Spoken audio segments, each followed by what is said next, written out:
Let's all welcome our current top 13, Miss Melody Emplero!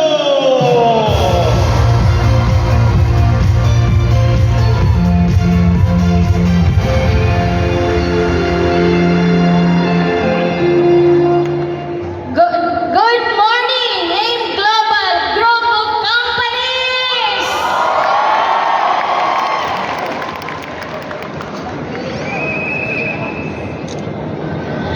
Four years ago, when I met this community, this company, just because of the pandemic, I am here. Just because during that time, nawalan po ako ng trabaho. Just like so many people siguro na nandito, during that time, isa ako sa nawalan ng trabaho. This was life before AIM Global Group of Companies.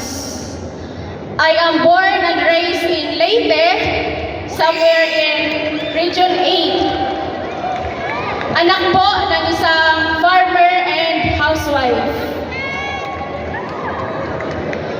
Ang tanging maalala ko talaga, as anak ng isang farmer and housewife, mag-aral ka ng mabuti, get good grades, for you to land a good job.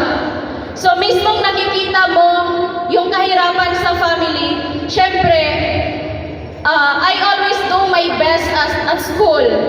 From grade school, high school, up until I got my degree, I always made it on top. I was able to graduate with my degree as Business Administration, cum laude. Tatlo po kaming magkakapatid, puros babae, ako yung gitna. And syempre mga babae kami, farmer yung papa ko, so nakikita namin na mahirap yung magtrabaho sa bukid, magtrabaho sa really sa init ng sikat ng araw. So kaya sabi ko, ayaw ko talaga yung ganung buhay. I really want to move from that place, and that's why, this was time na graduate ako. All I thought, maganda na yung buhay. All I thought na kapag nagkaroon ka ng degree, cum laude pa, mas mabilis ka magkaroon ng trabaho at mas maganda yung sahod mo. Akala mo lang pala yun. Because my first job, sumahod lamang po ng almost 9,000 sa loob ng isang buwan. My first job is my first disappointment. Hindi ko inakala na ganun lang pala kalaki yung magiging sahod ko. Sabi ko sa sarili, baka pang first move, pang first job. Kaya hinintay ko mag second month, mag 3 months, hindi man tumaas yung sahod. Kaya kinain ko po, nilunok yung pride ko. Pumasok ako ng isang industriya na hindi ko linya. Before I met this business, I am a former ESL teacher. Akala ko hindi ko linya yon. Akala ko hindi ko gusto yung pag-teach. Little did I know, nag-last pala ako doon ng 4 years. 4 years in that industry kasi feeling ko maganda na yung sahod. First job from 9,000 to kinain yung pride, nilunok yung ego, nagiging teacher from business administration na degree, sumahod ng 20, maximum of 30,000 per month. Lahat ng lahat ng rest day ko, i-OT pa, makasahod lang ng 30,000 sa loob ng isang buwan. Wala naman akong planong mag-exit sa corporate world because I was 23 during that time. Wala bang plano kung ano-ano. Sabi ko, magpundo muna ako ng experience tsaka mag-save ng money for me to have a business. It was really in my heart and in my mind to put a business, but I do not know what kind of business. Because aware ako na kapag magnegosyo may puhunan. So, ang isang 23 years old, wala pong pangpuhunan. Here comes year 2020. During that time, nawalan ako ng trabaho. Not literally nawalan. Yun na pala, yung time na yon na ibibigay yung prayer ko, yung gusto yung industry namin. But I opted na hindi muna ako magtrabaho. Kasi kung akala ko, 1 month lang yung lockdown. Naalala niyo ba yung time na gano'n? Akala ko 1 month lang ako hindi magkakaroon ng trabaho. So I was so excited with the idea na hindi papasok, hindi gigising ng maaga, papasok sa work. But pag sanay pala tayo na may trabaho, ang boring sa bahay, sa boarding house, sa apat ng sulok ng bahay, na wala kang ginagawa. Naka-Facebook lang, naka-ganon, kasi lockdown nga. So pumasok sa idea ko, nag-pray ako, Lord, sana makahanap ako ng pagkakitaan sa online. Hindi na kasi ako, wala nang possibility na makahanap ako ng trabaho sa offline. Kasi trabaho talaga yung pupasok sa corporate world since nagsitanggalan na. And then, nag-sign ako ng contract na 1 month hindi mo na ako mag-earn. So I was praying na, Lord, sana makahanap ako ng pagkakitaan online. Just because of this pandemic, nagkaroon ako ng ideyang ganyan. And glory to God, just 3 days after ako na lockdown, nakita ko ng Facebook post ng isang stranger. Siguro lahat ng mga pumasok dito sa taong 2020, nagsimula tayo sa 3-letter word na how. Paano? Nagtanong ako sa kanya, what's that? Ano yung post niya na pwede daw kikita kahit naka-lockdown? Pwede ba pakita si mga kamay yung makarelate sa akin? Yun, dami tayo mga kabatch. During that COVID, during that year 2020, that was really a worst disaster. Sabi nga nakalimutan ko yun, what seems to us as bitter trials are often blessings in disguise. Kasi COVID, nawalan ako ng trabaho, nawalan ako ng direction sa life, but I met a global group of companies. Dito ako na-mold, dito ako natuto, dito ako nag-learn, dito ko nakita yung company ito. Everything was online. Mismong taong nag-invite sa akin dito. Sa video ko lang kami nakita, sa Facebook lang kami, sa Zoom, sa Google Meet lang kami magkausap. Doon ako natuto, doon ako sinabihan na ganito yung gagawin mo para kumita ka. Tapos ganito yung gagawin mo para mas mabilis kang kumita. From me, na nag-start mag-isa sa negosyong ito, I know meron na dito na nag-isa din, dala-dala mo lang yung sarili mo. Just like that, I started like a single dad. But look at us now, from a single dad to a growing empire na nabuo sa online, nabuo sa messenger call, nabuo sa chat-chat, nabuo sa Zoom. 3 months and 24 days after joining this company, I was able to earn my first million. In total, I was 5 long years in the corporate world. Kinompute ko yung naging sahod ko. I only got 960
nagkaroon tayo ng Ford Mustang, why na push ako mag-buy na yan?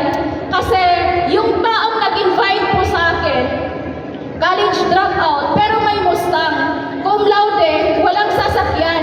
Sabi ko, pag dinala niya sa office yung Mustang niya, ang daming nagpapapicture. Dinala ko yung sasakyan na yun sa kung saan-saan. Wala namang magpapicture sa MG. Sabi ko, anong meron sa ganyang klaseng sasakyan? So, yun, namulat ako that, that kind of sasakyan, hindi pala siya basta-basta binibili lang, especially mga normal na empleyado. But because of this company, nabili natin yan. That car represents my decision 4 years ago.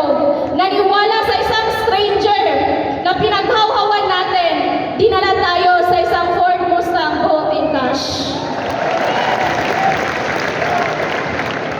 Another one, akala ko buhay ko lang yung itatawid dito. But this is my husband. He's working for a seaman for like almost 5 years. Seaman before to driving our Mustang now. Global group of companies lang pala yung makakapag-for good sa kanya sa Pinas at the age of 25. Meron ba mga OFW dito? Meron ba mga seaman dito? I believe this is it. This is the company na hindi na kayo lilipad ng ibang bansa just for money, because within global money, you can get money.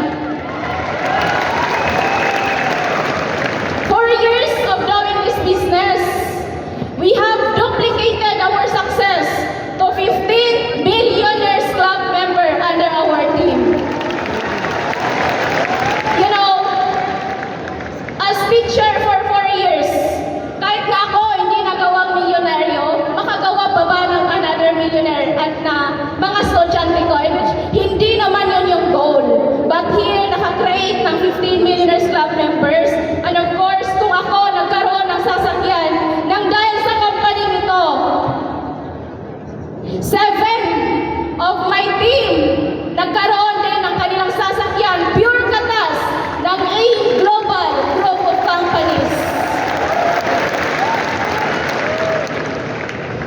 Somebody na nag-start na isang introvert, makikita niyo naman siguro, introvert, really mahiyain, sumasagot lang, sasagot lang pag tinatanong, one answer lang din, ganun lang. As somebody nagsimula ng ganyan, year 2022 maybe, year 2022, first apak ko po ng MUA Arena, Romampa as top 17 ng buong company natin.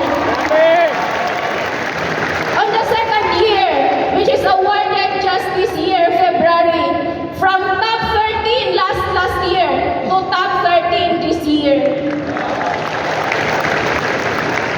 And isa ako sa naging profit sharer ng company natin sa halagang 600 plus thousand. Na sinong mag-akala na trinabaho ko lang naman yung negosyo. Ginawa ko lang naman yung tinuro ng mentors ko, nakinig lang naman ako sa kanila kung ano yung gagawin. But isa tayo sa makapunta ng US trip, all expense paid trip by our company. Ako na hindi magalang tao, meron ba dito na our peace is at home? Meron ba dito na feeling at peace at home? Yung okay lang hindi gumala, okay lang na ganon. Ganon din akong klaseng tao. Hindi ako nangarap na makapunta na ibang lugar kasi sabi ko dati, for what?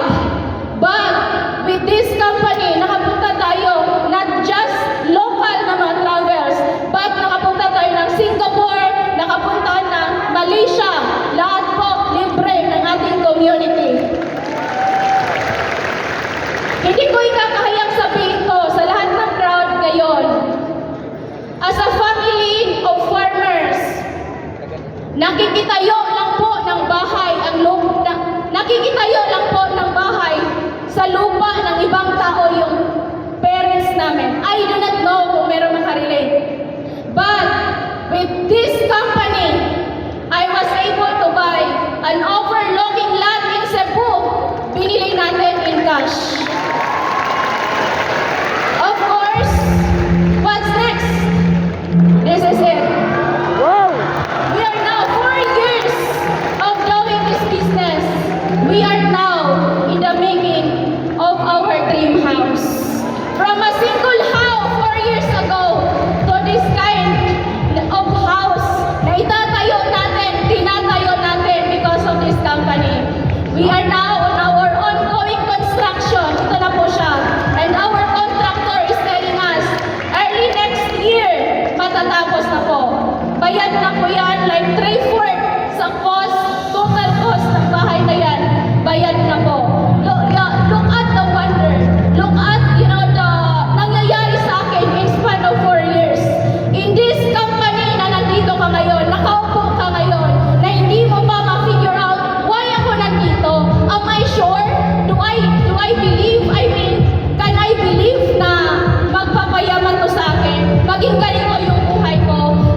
yung parents namin.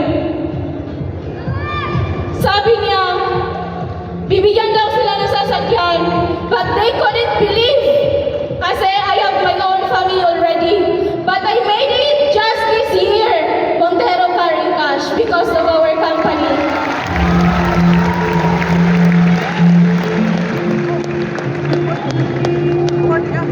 Isa lang talaga yung mabiling ko sa inyo ngayon. I thought just because of the pandemic I'm here.